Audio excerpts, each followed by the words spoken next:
എന്തോ ഔട്ട് ചെയ്യുന്നത്? ഞാൻ പാചകം ചെയ്യാണ്. എന്തോ ഇത് മുട്ട ചിക്കിയതാണ്. നമ്മുടെ ഉച്ചയ്ക്ക് ഞാൻ നമ്മുടെ അപ്പുറത്തെ വീട്ടിൽ നിന്ന് എൻ്റെ ആൻറ്റി എനിക്കിത്തിരി മുരിങ്ങക്കോല് തന്നിട്ട്, മുരിങ്ങക്കോലല്ല മുരിങ്ങയില, അപ്പം അതായിരുന്നു ഉച്ചയ്ക്ക് ഇവിടുത്തെ കറി. അപ്പം അതിന് ഇത്തിരി ബാക്കി വന്നായിരുന്നു, അത് ചെയ്തിട്ട് അപ്പം വെറുതെ വേസ്റ്റ് ആക്കണ്ടല്ലോ എന്ന് വിചാരിച്ചിട്ട് ഒരു മുട്ടയായിരുന്നു. അപ്പം ആ മുട്ട വെച്ച് ഞങ്ങൾ ഇങ്ങനെ ഉണ്ടാക്കി.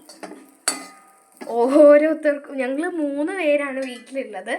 അനിയത്തി ചെറുതാട്ടോ, കഴിക്കാനൊന്നും പ്രായമായിട്ടില്ല.